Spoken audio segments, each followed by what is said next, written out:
সিএএতে 10,000 মতুয়ারা আবেদন করেছে। ভোট প্রচারে বেরিয়ে জানালেন শান্তনু ঠাকুর। মুখ্যমন্ত্রীকে টাকাখোর বলে আক্রমণ শান্তনুর। মতুয়া সম্প্রদায়ের 10,000 মানুষ সিএএতে আবেদন করেছে, তার তালিকা আছে আমাদের কাছে। সোমবার উত্তর 24 পরগনার গাইঘাটা বাজারে ভোট প্রচারে বেরিয়ে এমনটাই দাবি করলেন বনগাঁ লোকসভার বিজেপি প্রার্থী শান্তনু ঠাকুর। একই সঙ্গে মুখ্যমন্ত্রীকে টাকাখোর বলেও আক্রমণ করেন তিনি। এদিন সকালে দলীয় কর্মী সমর্থকদের নিয়ে গাইঘাটা বাজারে হেঁটে হেঁটে প্রচার করেন শান্তনু ঠাকুর। কথা বলেন ব্যবসায়ী ও সাধারণ মানুষের সঙ্গে। পরবর্তীতে গাইঘাটা বাজারের একটি চায়ের দোকানে দলীয় কর্মী সমর্থকদের নিয়ে চা চক্র করেন শান্তনু। সেখানে সাংবাদিকদের প্রশ্নের উত্তরে শান্তনু ঠাকুর বলেন, 10 বছরের যে সার্বিক উন্নয়ন, সেই উন্নয়নকে সাধারণ মানুষ গ্রহণ করেছেন। সেই কারণে বাড়ি থেকে বেরিয়ে এসে সাধারণ মানুষ আমাদের স্বাগত জানাচ্ছে। একই সঙ্গে সিএএ নিয়ে শান্তনু ঠাকুর বলেন, সিএএ নিয়ে তৃণমূলের যে ভুল প্রচার করেছে সেটা এখন নর্দমায় চলে গিয়েছে। সাধারণ মানুষ বুঝছে তাদের সিএএ কতটা জরুরি। শান্তনু ঠাকুর আরো জানান, তাদের সম্প্রদায়ের 10,000 মানুষ সিএএতে আবেদন করেছে, তার তালিকা তার কাছে আছে। মুখ্যমন্ত্রী মমতা বন্দ্যোপাধ্যায়ের প্রধানমন্ত্রীকে চাকরি খেকো বলা প্রসঙ্গে শান্তনু ঠাকুর বলেন, এটা তো বলবেই, ওনার এখন গাত্রদাহ হচ্ছে। যে মানুষগুলি টাকা খেয়েছেন উনি সেগুলি আবার কেস করে টাকা ফেরত দিতে হয় কিনা।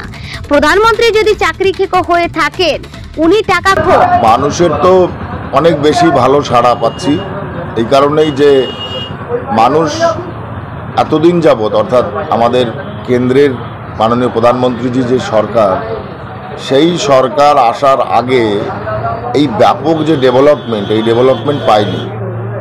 যে কারণে মানুষ এই গত 10 বছরে যে ডেভেলপমেন্ট পেয়েছে বা পাচ্ছে, সেই ডেভেলপমেন্ট মানে সব দিক থেকে সেটা মানুষ অ্যাকসেপ্ট করেছে। এবং অ্যাকসেপ্ট করার জন্যই ঘর থেকে মায়েরা বোনেরা বেরিয়ে আসছেন, বেরিয়ে এসে আমাদের র্যালিকে স্বাগতম জানাচ্ছেন। এগুলো একটা মানে অন্যরকম ফিলিং, যেটা কিনা স্বতঃস্ফূর্ততা বোঝা যায়, মানুষের স্বাভাবিকত্ব বোঝা যায়। তো সেটা দেখে আমরা খুশি যে মানুষের স্বতঃস্ফূর্ততা অনেক ঊর্ধ্বে, অনেক তুঙ্গে। আপনি নমিনেশন জমা দিয়েছেন, আর যেদিন আপনার নাম ঘোষণা হয় সেই দিন আপনি বলেছিলেন যে 2,22,000 সংখ্যাটা। দিন যত এগিয়ে আসছে সংখ্যাটা কি? আমি কখনোই 2,22,000 বলিনি, আমি জনতার উপরে ছেড়ে দিয়েছি। আমাকে সাধারণ মানুষ যে ভোটে যেতে হবে আমি সে ভোটেই খুশি। আমার যারা বরিষ্ঠ কর্মকর্তা কর্মী যারা আছেন, তাদের চিন্তা ভাবনা রয়েছে যে আগামী 24-এর ইলেকশানে ভারতীয় জনতা পার্টি 2,22,000 ভোটে জিতবে। তো আশা করি, আমারও আশা থাকতেই পারে যে তাদের প্রতি আমাদের সমর্থন, আমার যারা বরিষ্ঠ কর্মকর্তা এবং সাধারণ যারা কর্মী আছে তাদের ইচ্ছা সার্থক হোক, সেটাই আমার চিন্তা। উন্নয়ন, উন্নয়ন গত 65 বছরে যা হয়নি, গত 10 বছরে, গত 5 বছরে সে কাজ এই লোকসভাতে হয়েছে। আগামীতে আরও কাজ হবে। যে উন্নয়নগুলো বাকি আছে সেগুলো আগামীতে করব। সিএ নিয়ে যে ভুল মিথ্যা প্রচার টিএমসি দিচ্ছিল, সেটা এখন ঠিক আছে, ড্রেনেজ হয়ে নর্দমায় চলে গেছে ওদের। কারণ সাধারণ মানুষ, যারা উদ্বাস্তু মানুষ, তারা জানে যে সিএটা কত জরুরি। তা না হলে তারা ডিআইবি ইনকোয়ারি, ডিআইবির passport inquiry, birth certificate inquiry, caste certificate ইনকোয়ারিতে তারা কিভাবে ভুগছে, ডিআইবির মাধ্যমে টাকা দিয়ে তাদের এই সমস্ত করতে হচ্ছে। সিটিজেনশিপ পেলে এই সমস্ত birth certificate, caste certificate, passport ইনকোয়ারিতে আর 71 সালের আগের দলিল দেখাতে হবে না। কিন্তু অভিষেক বন্দ্যোপাধ্যায়, মমতা বন্দ্যোপাধ্যায় মঞ্চে বারবার করে দাবি করছে যে সিএতে কেউ আবেদন করেনি। সিএতে আমরা আবেদন করেছি, আমি নই, আমাদের সম্প্রদায়ের মানুষরা আবেদন করেছে। 10,000-এর বেশি আমার কাছে লিস্ট আছে, যে লিস্টে আমরা দেখিয়ে দেবো যে কারা কারা আবেদন করেছে। 10,000-এর বেশি আবেদন করেছে? আমার জানা 10,000, এর বেশি তো অবশ্যই করেছে। যাদের চাকরি গেল, চাকরি যাওয়া নিয়ে মুখ্যমন্ত্রী মমতা বন্দ্যোপাধ্যায় গতকাল প্রধানমন্ত্রীকে চাকরি খেকো বলে আক্রমণ করেছে। প্রধানমন্ত্রী যদি চাকরি খেকো হয়ে থাকে তাহলে উনি মানিকখোর। কারণ ওনার এখন গাত্রদাহ হচ্ছে, যে লোকগুলো টাকা খেয়েছেন উনি, সেগুলো আবার কেস করে বাপাস দিতে হয় কিনা, শরীরে তো জ্বালা হবেই, চাকরি খেকেও তো বলবেই, ঠিক আছে, কিন্তু টাকাখোর সেটার যে পদবি, আমি জানি না সে পদবি কোন পদবিতে দিলে ভালো লাগতো, তো আমি ডাইরেক্ট ওই জন্য বললাম মানিকঘোর। মুখ্যমন্ত্রী মানিকঘোর এবং তার যারা এই টাকা তসরুপ করেছে, তসরুপে জেলে আছে, এর জন্য মুখ্যমন্ত্রী এর সঙ্গে যুক্ত।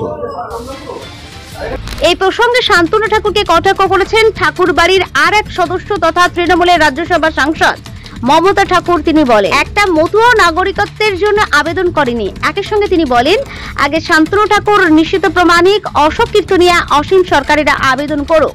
শান্তনু ঠাকুর বিজেপির কাছে ভালো হওয়ার জন্য এসব বলছে। ওর কাছে তালিকা থাকলে প্রকাশ করুক, মুখে বললে হবে না বলে কটাক্ষ করেন তিনি। লিস্টটা দেখিস আপনাদের, মুখে বললে তো হবে না, ও তো যখন যা খুশি তাই বলছে। শুনুন, পায়ের তলায় মাটি নেই। মত ধর্মের মানুষ যারা তার পাশ থেকে সরে গেছে, সিএ নিয়ে যেটা করেছিল এবং হরিগুরুচাঁদের নামে যে শপথ গ্রহণ করতে যে আজকে পার্লামেন্টে দিল না, তার জন্য মানুষ যে ক্ষিপ্ত, বিভিন্ন জায়গায় তার প্রতিবাদ হচ্ছে, তার কুশলকে দাহ করছে, তার কারণের জন্য এই কথা বলতেও বাধ্য হয়েছে। একটা আবেদন করেন। প্রথম বলবো, মতোয়ারা যে আবেদন করবে তার আগে শান্তনু ঠাকুর করবে, আগেও করুক, নিশ্চিত প্রমাণিক করবে।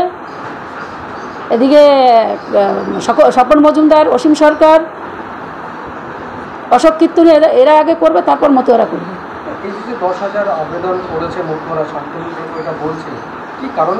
দেখুন, এটা আমরা এখনো জানি না, আমাদের কাছে কোনো রিপোর্ট নেই। একটা মানুষে যে এটাকে মানে করেছে, কারণ মাইগ্রেশন সার্টিফিকেট, ভিসা আর হচ্ছে পাসপোর্টে কেন না আবেদন করবে কি করে?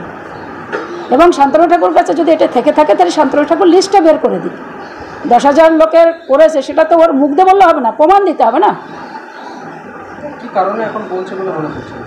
এই কারণে যে বিজেপির কাছে ভালো হওয়ার জন্য, যাদের লিডার তাদের কাছে এবং মতুয়াদের কাছে ভালো হওয়ার জন্য সেটা করছে। যে খুব ভালো আইন তারা তৈরি করেছে, সিএর জন্য যে ডকুমেন্ট চেয়েছে, সেই মানে মানুষ তাদের পাশ থেকে সরে গেছে, তার জন্য মানুষের আবার ভোটের জন্য তকমা লাগাচ্ছে যে এটাকে যদি হয় তাহলে মতুয়ারা মনে হয় আমাকে ভোট দিবে। মিথ্যে ভাওতা তাদের প্রতিটা মুহূর্তে, তাদের নেতা মিনিস্টাররা মিথ্যা ছাড়া কিছু বলে না। আজ পর্যন্ত তো কোনো তাদের মুখ দিয়ে সত্য কথা আমরা শুনিনি।